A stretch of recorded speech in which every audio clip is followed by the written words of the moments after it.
प्रद्युम्नो अमितविक्रमः सङ्कर्षणो निरुद्धश्च शेषाद्रिपतिरेव च जनार्दनः पद्मनाभो वेङ्कटाचलवासनः सृष्टिकर्ता जगन्नाथो माधवो भक्तवत्सलः गोविन्दो गोपतिः कृष्णः केशवो गरुडध्वजः वराहो वामनश्चैव नारायणाधोक्षजः श्रीधरः पुण्डरीकाक्षः सर्वदेवस्तुतो हरिः श्रीनृसिंहो महासिंहः सूत्राकारः पुरातनः रमानाथो महीभर्ता भूधरः पुरुषोत्तमः चोळपुत्रप्रियः शान्तो ब्रह्मादीनां वरप्रदः श्रीनिधिः सर्वभूतानां भयत्कृद्भयनाशनः श्रीरामो रामभद्रश्च भवबन्धैकमोचकः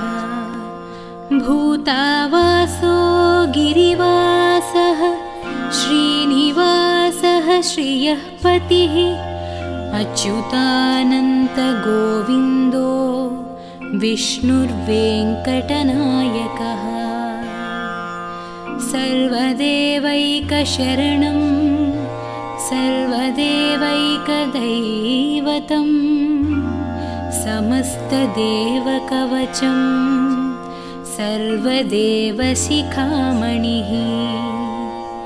इतीदं कीर्तितं यस्य विष्णोरमिततेजसः त्रिकाले यः पठेन्नित्यं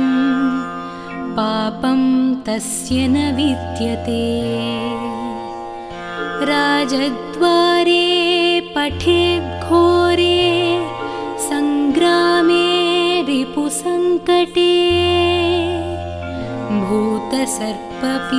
भूतसर्पपिशाचादिभयं नास्ति कदाचन अपुत्रो लभते पुत्रान् निर्धनो धनवान् भवेत् रोगार्तो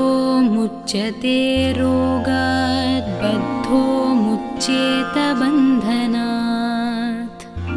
यद्यदिष्टतमं लोके तत्तत् प्राप्नोत्यसंशयः ऐश्वर्यं राजसम्मानं भुक्तिमुक्तिफलप्रदम् विष्णोर्लोकैकसोपानं सर्वदुःखैकनाशनं सर्वैश्वर्यप्रदं नॄणां सर्वमङ्गलकारकम्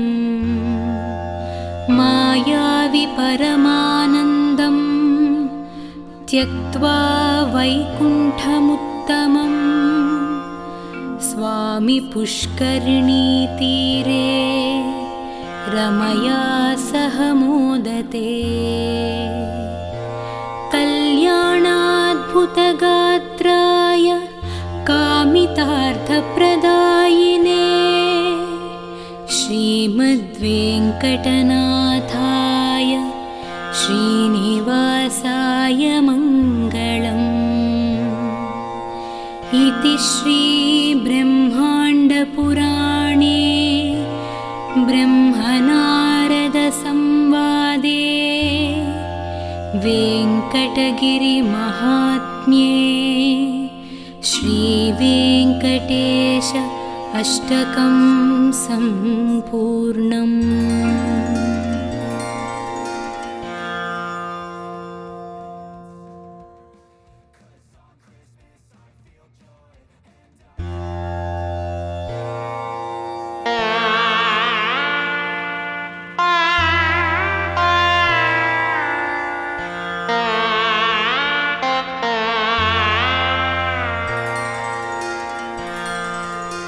वेङ्कटेशो वासुदेवः प्रद्युम्नो अमितविक्रमः सङ्कर्षणो निरुद्धश्च शेषाद्रिपतिरेव च जनार्दनः पद्मनाभो वेङ्कटाचलवासनः सृष्टिकर्ता जगन्नाथो माधवो भक्तवत्सलः गोविन्दो गोपतिः कृष्णः केशवो गरुडध्वजः वराहो वामनश्चैव नारायणाधोक्षजः श्रीधरः पुण्डरीकाक्षः सर्वदेवस्तुतो हरिः श्रीनृसिंहो महासिंहः सूत्राकारः पुरातनः रमानाथो महीभर्ता भूधरः पुरुषोत्तमः चोळपुत्रप्रियः शान्तो ब्रह्मादीनां वरप्रदः श्रीनिधिः सर्वभूतानां भयत्कृद्भयनाशनः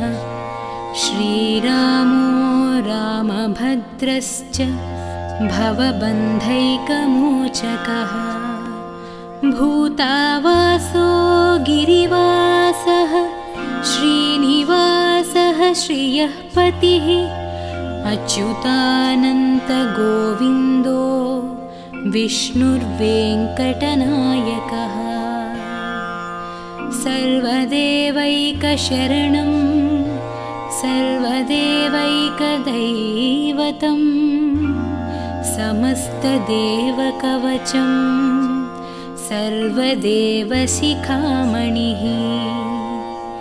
इतीदं कीर्तितं यस्य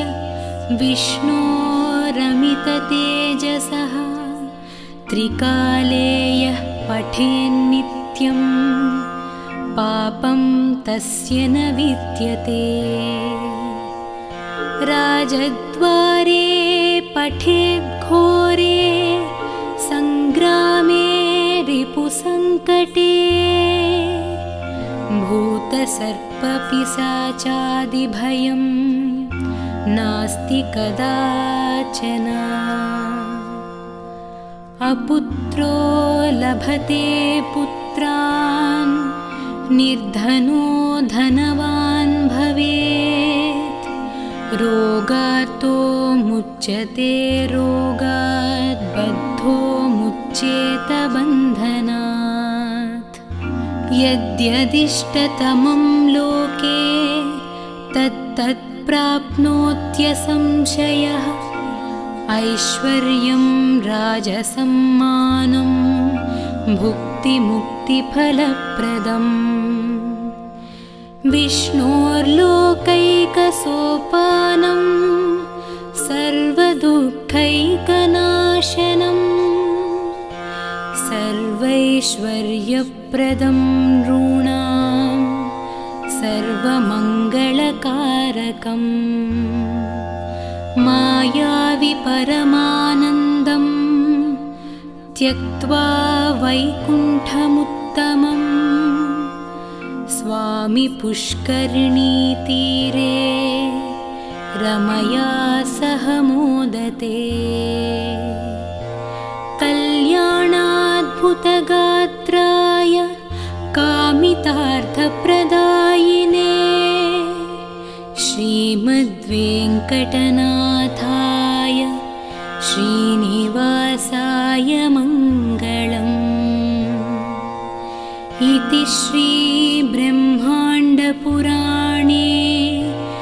ब्रह्मनारदसंवादे वेङ्कटगिरिमहात्म्ये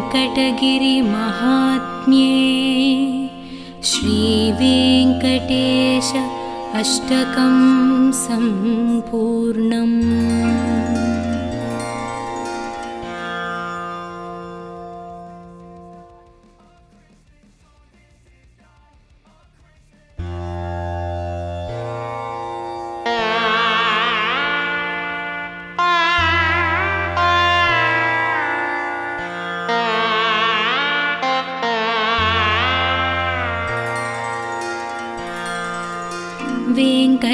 ऋषिकेशो वासुदेवः प्रद्युम्नो अमितविक्रमः सङ्कर्षणो निरुद्धश्च शेषाद्रिपतिरेव च जनार्दनः पद्मनाभो वेङ्कटाचलवासनः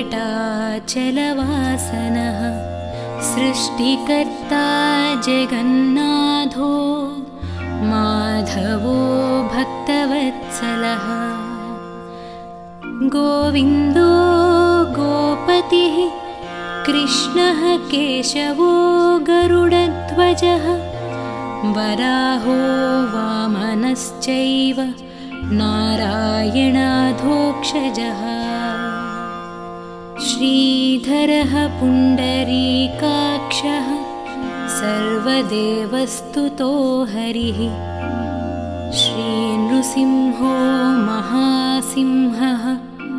सूत्राकारः पुरातनः रमानाथो महीभर्ता भूधरः पुरुषोत्तमः चोळपुत्रप्रियः शान्तो ब्रह्मादीनां वरप्रदः श्रीनिधिः सर्वभूतानां भयत्कृद्भयनाशनः श्रीरामो रामभद्रश्च भवबन्धैकमोचकः भूतावासो गिरिवासः श्रीनिवासः श्रियः पतिः अच्युतानन्तगोविन्दो विष्णुर्वेङ्कटनायकः सर्वदेवैकशरणं सर्वदेवैकदैवतं समस्तदेवकवचं सर्वदेवशिखामणिः इतीदं कीर्तितं यस्य विष्णोरमिततेजसः त्रिकाले यः पठेन्नित्यं पापं तस्य न विद्यते राजद्वारे पठेद्घोरे सङ्ग्रामे रिपुसङ्कटे भूतसर्पपिशाचादिभयं नास्ति कदाचन अपुत्रो लभते पुत्रान् निर्धनो धनवान् भवेत् रोगार्तो मुच्यते रोगात् बद्धो मुच्येत बन्धनात् यद्यदिष्टतमं लोके तत्तत् प्राप्नोत्यसंशयः ऐश्वर्यं राजसम्मानं भुक्तिमुक्तिफलप्रदम् विष्णोर्लोकैकसोपानं सर्वदुःखैकनाशनं सर्वैश्वर्यप्रदं नॄणां सर्वमङ्गलकारकम् मायावि परमानन्दं त्यक्त्वा वैकुण्ठमुत्तमम् स्वामी पुष्करिणीतीरे रमया सह मोदते कल्याणाद्भुतगात्राय कामितार्थप्रदायिने श्रीमद्वेङ्कटनाथाय श्रीनिवासाय मङ्गलम् इति श्रीब्रह्माण्डपुराणे ब्रह्मनारदसंवादे वेङ्कटगिरिमहात्म्ये श्रीवेङ्कटेश अष्टकं सम्पूर्णम्।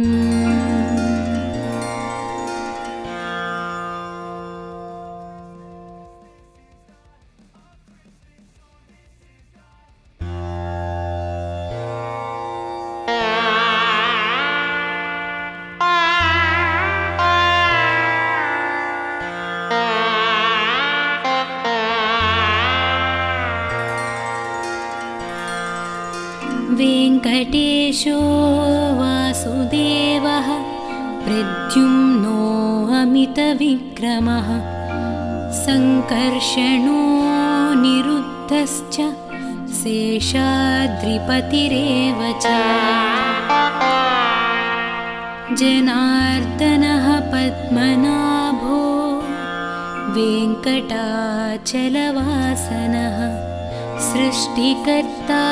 जगन्नाथो माधवो भक्तवत्सलः गोविन्दो गोपतिः कृष्णः केशवो गरुडध्वजः वराहो वामनश्चैव नारायणाधोक्षजः श्रीधरः पुण्डरीकाक्षः सर्वदेवस्तुतो हरिः श्रीनृसिंहो महासिंहः सूत्राकारः पुरातनः रमानाथो महीभर्ता भूधरः पुरुषोत्तमः चोळपुत्रप्रियः शान्तो ब्रह्मादीनां वरप्रदः श्रीनिधिः सर्वभूतानां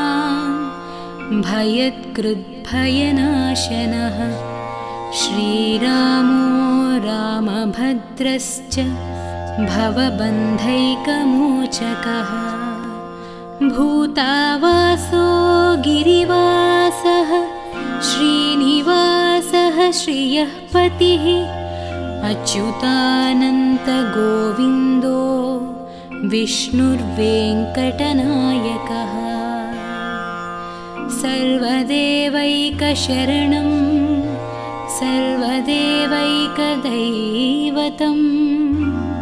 समस्तदेवकवचं सर्वदेवशिखामणिः इतीदं कीर्तितं यस्य विष्णोरमिततेजसः त्रिकाले यः पठेन्नित्यं पापं तस्य न विद्यते राजद्वारे पठेद्घोरे सङ्ग्रामे रिपुसङ्कटे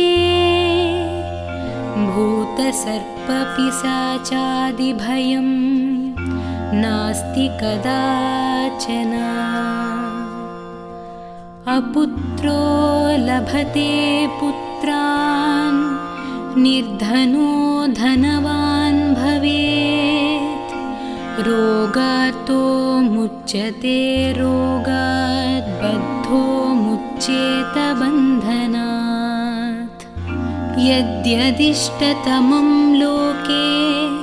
तत्तत् प्राप्नोत्यसंशयः ऐश्वर्यं राजसम्मानं भुक्तिमुक्तिफलप्रदम् विष्णोर्लोकैकसोपानं सर्वदुःखैकनाशनं सर्वैश्वर्यप्रदं नॄणां सर्वमङ्गलकारकम् मायावि परमानन्दं त्यक्त्वा वैकुण्ठमुत्तमं स्वामि पुष्करिणीतीरे रमया सह मोदते कल्याणाद्भुतगात्राय कामितार्थप्रदायिने श्रीमद्वेङ्कटनाथाय श्रीनिवासाय मङ्गलम् इति श्रीब्रह्माण्डपुराणे ब्रह्मनारदसंवादे वेङ्कटगिरिमहात्म्ये श्रीवेङ्कटेश अष्टकं सम्पूर्णम्।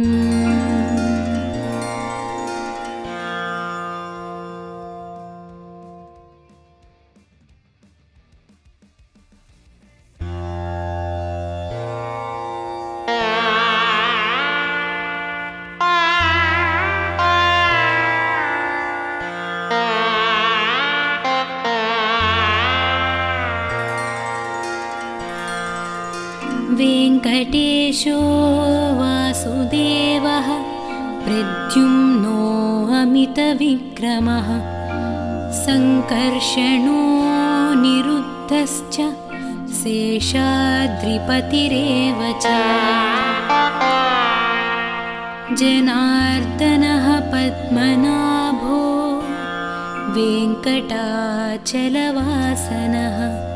सृष्टिकर्ता जगन्नाथो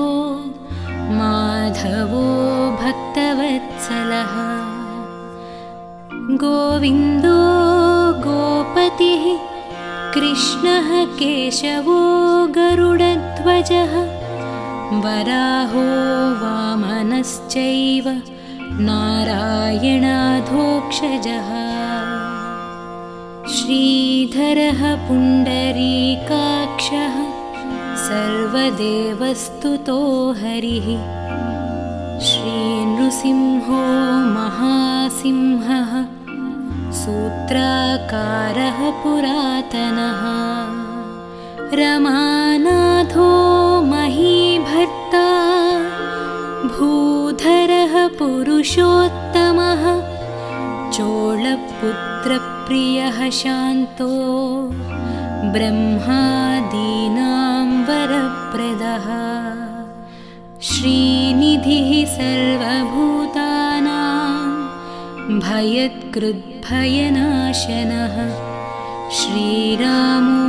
रामभद्रश्च भवबन्धैकमोचकः भूतावासो गिरिवासः श्रीनिवासः श्रियः पतिः अच्युतानन्तगोविन्दो विष्णुर्वेङ्कटनायकः सर्वदेवैकशरणं सर्वदेवैकदैवतं समस्तदेवकवचं सर्वदेवशिखामणिः इतीदं कीर्तितं यस्य विष्णोरमिततेजसः त्रिकाले यः पठेन्नित्यं पापं तस्य न विद्यते राजद्वारे पठेद्घोरे सङ्ग्रामे रिपुसङ्कटे भूतसर्पपिशाचादिभयं नास्ति कदाचन अपुत्रो लभते पुत्रान् निर्धनो धनवान् भवेत् रोगार्तो मुच्यते रोगात् बद्धो मुच्येत बन्धनात् यद्यदिष्टतमं लोके तत्तत् प्राप्नोत्यसंशयः ऐश्वर्यं राजसम्मानं भुक्तिमुक्तिफलप्रदम् विष्णोर्लोकैकसोपानं सर्वदुःखैकनाशनं सर्वैश्वर्यप्रदं नॄणां सर्वमङ्गलकारकम् मायावि परमानन्दं त्यक्त्वा वैकुण्ठमुत्तमम् स्वामि पुष्करिणीतीरे रमया सह मोदते कल्याणाद्भुतगात्राय कामितार्थप्रदायिने श्रीमद्वेङ्कटनाथाय श्रीनिवासाय मङ्गलम् इति श्रीब्रह्माण्डपुराणे ब्रह्मनारदसंवादे वेङ्कटगिरिमहात्म्ये श्रीवेङ्कटेश अष्टकं सम्पूर्णम्।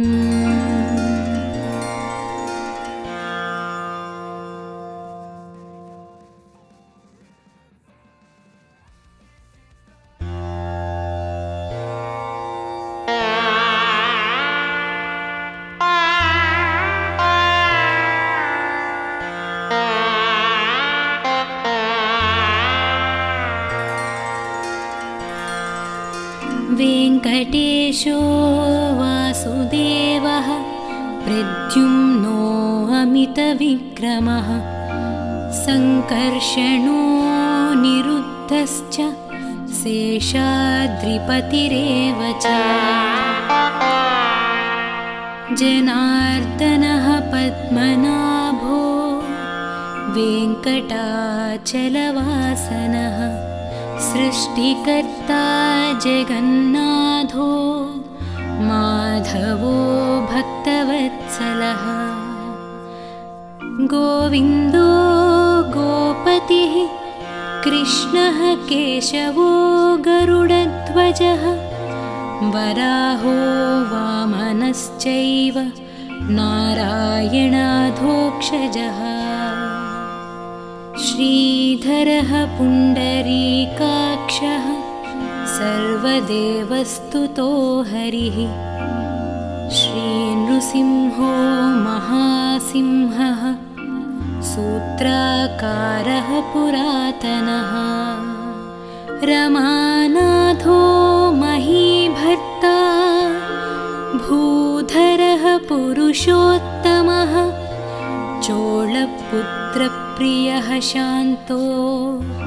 ब्रह्मादीनां वरप्रदः श्रीनिधिः सर्वभूतानां भयत्कृद्भयनाशनः श्रीरामो रामभद्रश्च भवबन्धैकमोचकः भूतावासो गिरिवासः श्रीनिवासः श्रियः पतिः अच्युतानन्तगोविन्दो विष्णुर्वेङ्कटनायकः सर्वदेवैकशरणं सर्वदेवैकदैवतं समस्तदेवकवचं सर्वदेवशिखामणिः इतीदं कीर्तितं यस्य विष्णोरमिततेजसः त्रिकाले यः पठेन्नित्यं पापं तस्य न विद्यते राजद्वारे पठेद्घोरे सङ्ग्रामे रिपुसङ्कटे भूतसर्पपिशाचादिभयं नास्ति कदाचन अपुत्रो लभते पुत्रान् निर्धनो धनवान् भवेत् रोगार्तो मुच्यते रोगात् बद्धो मुच्येत बन्धनात् यद्यदिष्टतमं लोके तत्तत् प्राप्नोत्यसंशयः ऐश्वर्यं राजसम्मानं भुक्तिमुक्तिफलप्रदम् विष्णोर्लोकैकसोपानं सर्वदुःखैकनाशनं सर्वैश्वर्यप्रदं नॄणां सर्वमङ्गलकारकम् मायावि परमानन्दं त्यक्त्वा वैकुण्ठमुत्तमं स्वामि पुष्करिणीतीरे रमया सह मोदते कल्याणाद्भुतगात्राय कामितार्थप्रदायिने श्रीमद्वेङ्कटनाथाय श्रीनिवासाय मङ्गलम् इति श्रीब्रह्माण्डपुराणे ब्रह्मनारदसंवादे वेङ्कटगिरिमहात्म्ये श्रीवेङ्कटेश अष्टकं सम्पूर्णम्।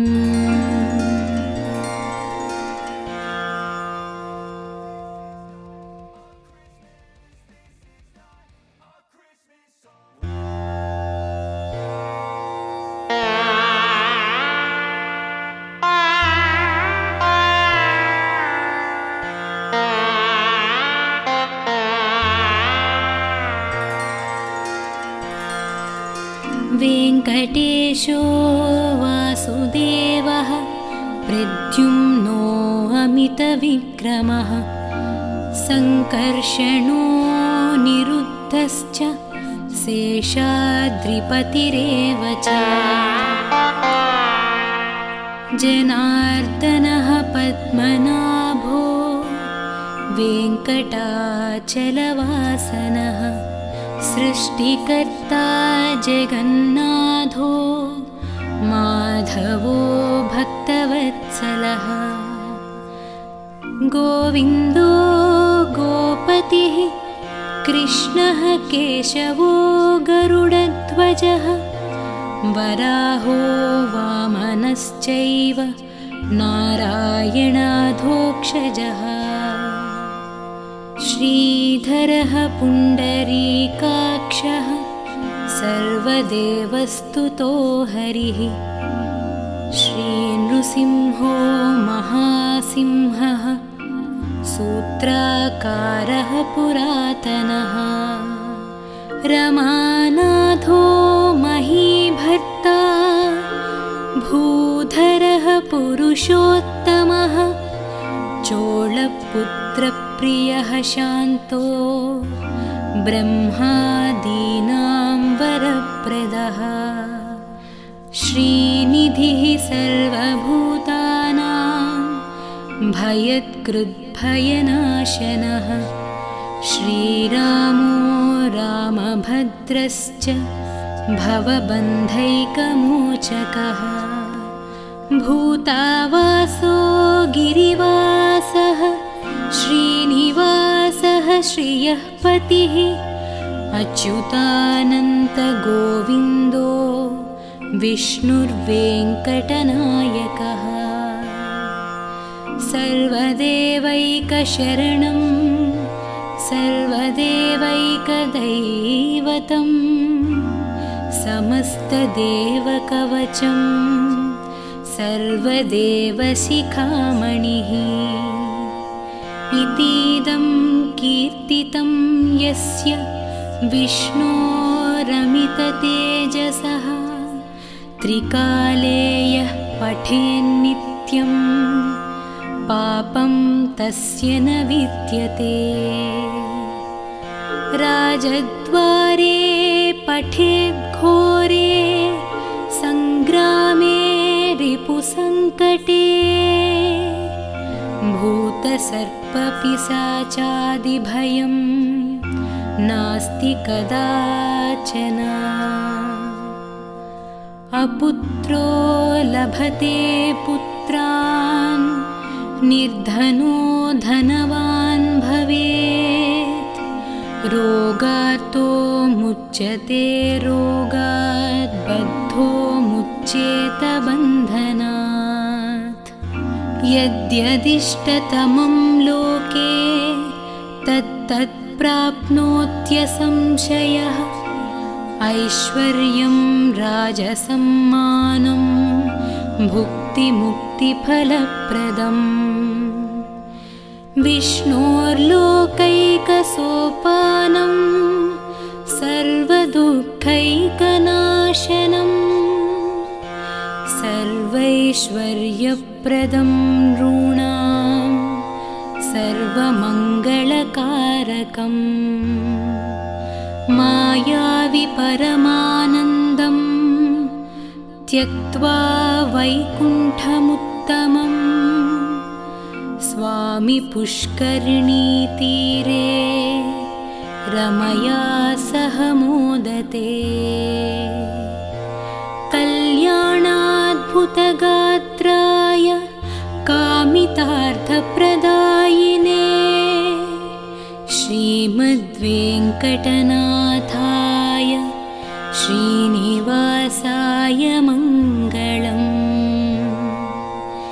इति श्रीब्रह्माण्डपुराणे ब्रह्मनारदसंवादे वेङ्कटगिरिमहात्म्ये श्रीवेङ्कटेश अष्टकं सम्पूर्णम्।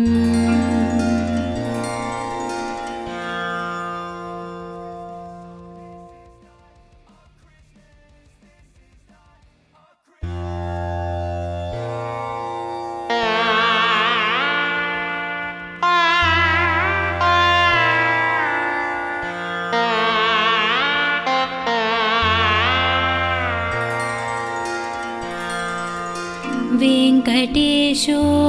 वासुदेवः प्रद्युम्नो अमितविक्रमः सङ्कर्षणो निरुद्धश्च शेषाद्रिपतिरेव च जनार्दनः पद्मनाभो वेङ्कटाचलवासनः सृष्टिकर्ता जगन्नाथो माधवो भक्तवत्सलः गोविन्दो गोपतिः कृष्णः केशवो गरुडध्वजः वराहो वामनश्चैव नारायणाधोक्षजः श्रीधरः पुण्डरीकाक्षः सर्वदेवस्तुतो हरिः श्रीनृसिंहो महासिंहः सूत्राकारः पुरातनः रमानाथो महीभर्ता भूधरः पुरुषोत्तमः चोळपुत्रप्रियः शान्तो ब्रह्मादीनां वरप्रदः श्रीनिधिः सर्वभूतानां भयत्कृद्भयनाशनः श्रीरामो रामभद्रश्च भवबन्धैकमोचकः भूतावासो गिरिवासः श्रीनिवासः श्रियः पतिः अच्युतानन्तगोविन्दो विष्णुर्वेङ्कटनायकः सर्वदेवैकशरणं सर्वदेवैकदैवतं समस्तदेवकवचं सर्वदेवशिखामणिः इतीदं कीर्तितं यस्य विष्णोरमिततेजसः त्रिकाले यः पठेन्नित्यं पापं तस्य न विद्यते राजद्वारे पठेद्घोरे सङ्ग्रामे रिपुसङ्कटे भूतसर्पपिशाचादिभयं नास्ति कदाचन अपुत्रो लभते पुत्रान् निर्धनो धनवान् भवेत् रोगार्तो मुच्यते रोगात् बद्धो मुच्येत बन्धनात् यद्यदिष्टतमं लोके तत्तत् प्राप्नोत्यसंशयः ऐश्वर्यं राजसम्मानं भुक्तिमुक्तिफलप्रदम् विष्णोर्लोकैकसोपानं सर्वदुःखैकनाशनं सर्वैश्वर्यप्रदं नॄणां सर्वमङ्गलकारकम् मायावि परमानन्दं त्यक्त्वा वैकुण्ठमुत्तमम् स्वामी पुष्करिणीतीरे रमया सह मोदते कल्याणाद्भुतगात्राय कामितार्थप्रदायिने श्रीमद्वेङ्कटनाथाय श्रीनिवासाय मङ्गलम् इति श्रीब्रह्माण्डपुराणे ब्रह्मनारदसंवादे वेङ्कटगिरिमहात्म्ये श्रीवेङ्कटेश अष्टकं सम्पूर्णम्।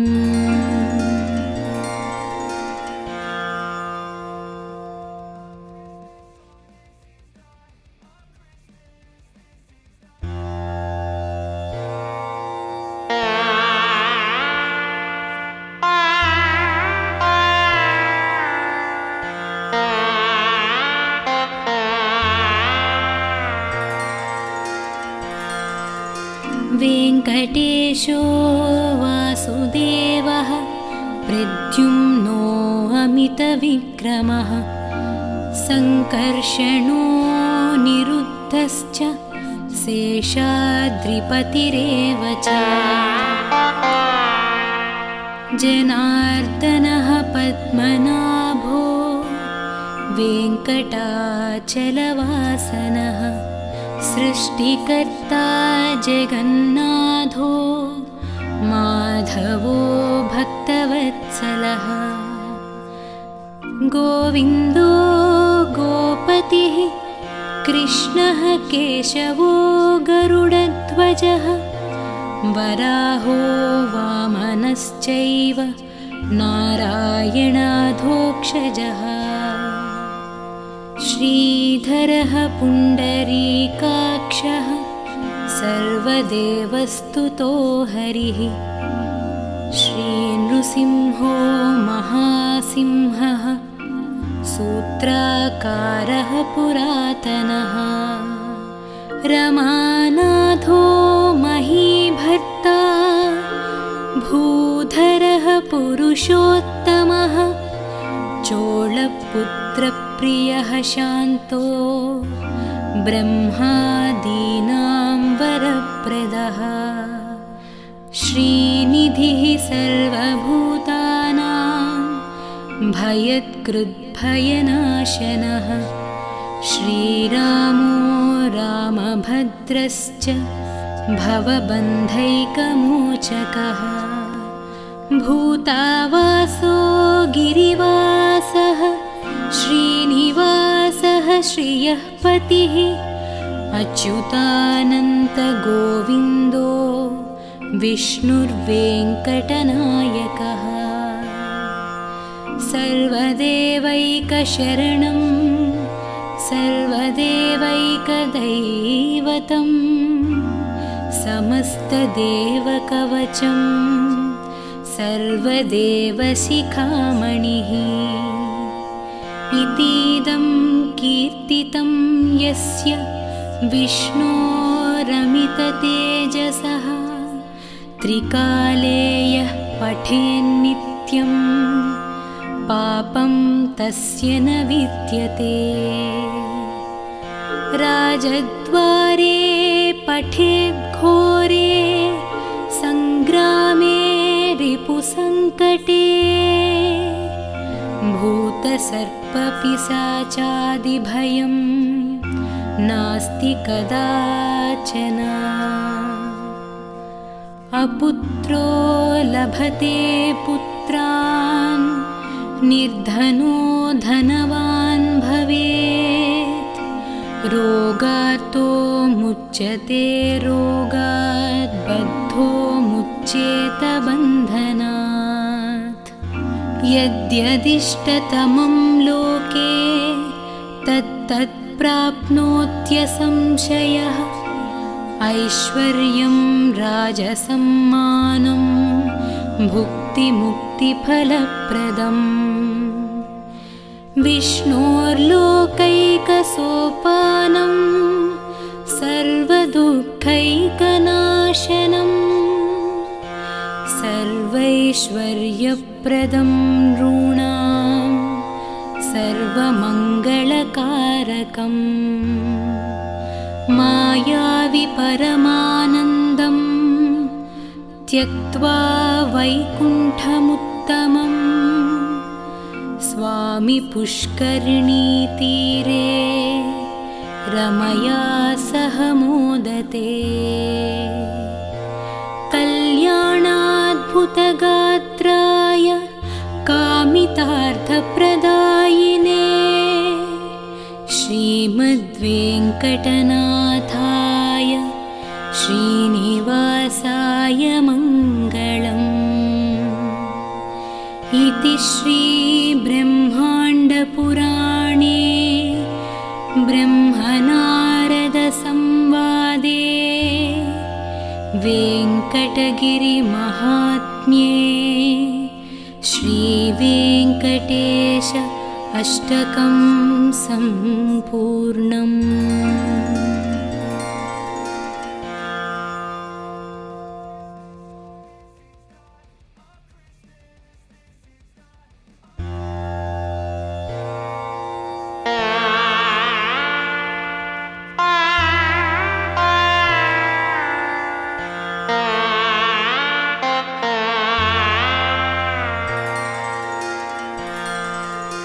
वेङ्कटेशो वासुदेवः प्रद्युम्नो अमितविक्रमः सङ्कर्षणो निरुद्धश्च शेषाद्रिपतिरेव च जनार्दनः पद्मनाभो वेङ्कटाचलवासनः सृष्टिकर्ता जगन्नाथो माधवो भक्तवत्सलः गोविन्दो गोपतिः कृष्णः केशवो गरुडध्वजः वराहो